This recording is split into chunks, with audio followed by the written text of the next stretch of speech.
friends, this is the Mrs. Volfie from our half-acre homestead. I haven't got a video for today only because I got locked down by fibromyalgia yesterday, and I also was trying to get a project done and it just wasn't working. I ended up in bed at like 7:30 last night. So, and I just got up now and it's 10 a.m. Sometimes about once every month to 6 weeks, I get locked down and I just have to, let my body do its own healing and resting and relaxing. So anyway, I'm really, really happy, that you guys are enjoying the how does it videos. He's really shy, folks.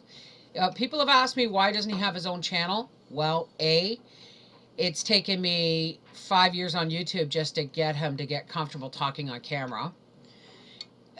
He doesn't like it so much that when he films something, I have to be out of the room. He can't have anybody in the room hearing him talk, or he'll stumble all over himself. So, he doesn't want anything to do with having a channel.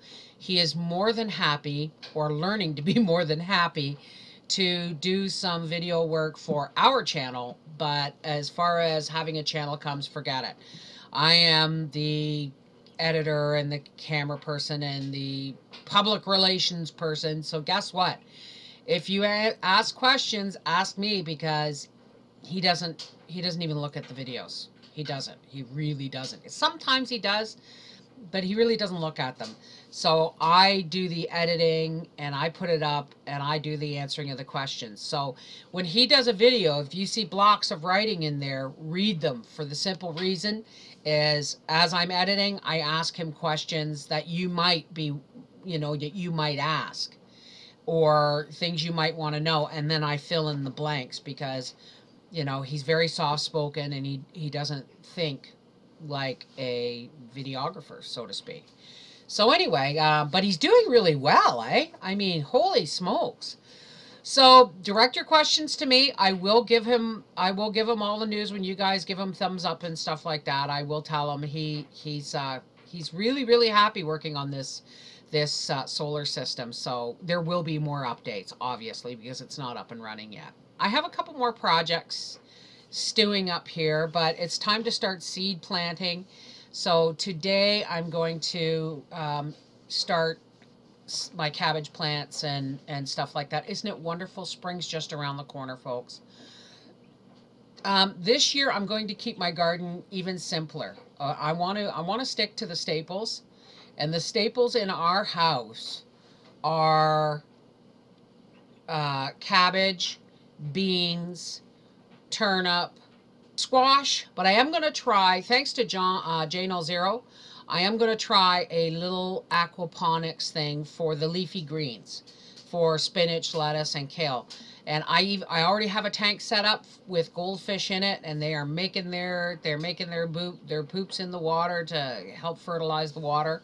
And Howie's picking me up some equipment today, so there's a video coming on that. But it's going to be pretty simple this year. He has not built me my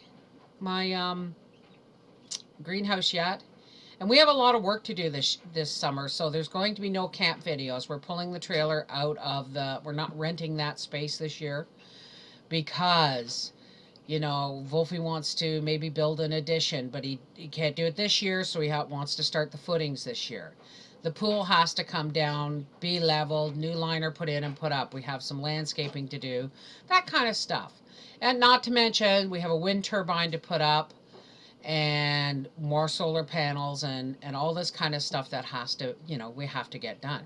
So, yeah, it's going to be busy times. As for turtle, I've had a lot of people say, take the newspaper out of the bin. They'll slip on it. He's got splay leg. He's got spraddle leg. No, folks, I got to tell you, he didn't. He didn't have splay leg. He didn't have spraddle leg. He had a brain injury from whatever the case may be, being born too early. He did have a bit of a yolk sac still left attached to him, and it left an outsy belly button that is just now, the scab is getting ready to fall off. I used to babysit, and I babysat a couple of kids where the younger one was not born premature, but she was so badly tangled in her umbilical cord, she was born as if she was premature, and a lot of the things got cut off because the umbilical cord was so badly tangled. Now, I used to have to do exercises with her when she began beginning to crawl, because she couldn't get up on her knees. And if babies don't learn how to properly crawl, they'll never learn to keep their balance properly. They'll never learn how to walk properly. It's called patterning. So when you have a brain injury, the first key thing that told me he had a brain injury was when I picked him up, his legs went stiff down and pointed stiff. Instead of pulling them up and kind of pedaling and trying to get out of my hand, his legs went stiff. And then when I tried to stand him, he went up on his tippy toes and fell over on his side. That's not splayed leg. Splayed leg or spraddle leg is where the legs go out from under him this way. And I did not have newspaper in the bottom of that brooder box. I had a thick pad of quilted paper towels. The shredded newspaper was on top of that, and there wasn't a lot of it. It was just enough to keep him warm. So trust me when I say, you know, I've dealt with infant stim therapy on humans. I've dealt with patterning. I've dealt with brain injury in newborns. So it's not that big of a stretch to take it from a human to a turkey chick or turkey poult when there are certain key signs, and one of them is their reflexes and how their legs and their feet work. He's doing great. He's doing really great if he is in fact a he. And again, I said I'll do an update when I candle the dozen eggs in our incubator on Sunday. This is the Mrs. Volfie from our half-acre homestead with just an update. All right, take care. Bye-bye.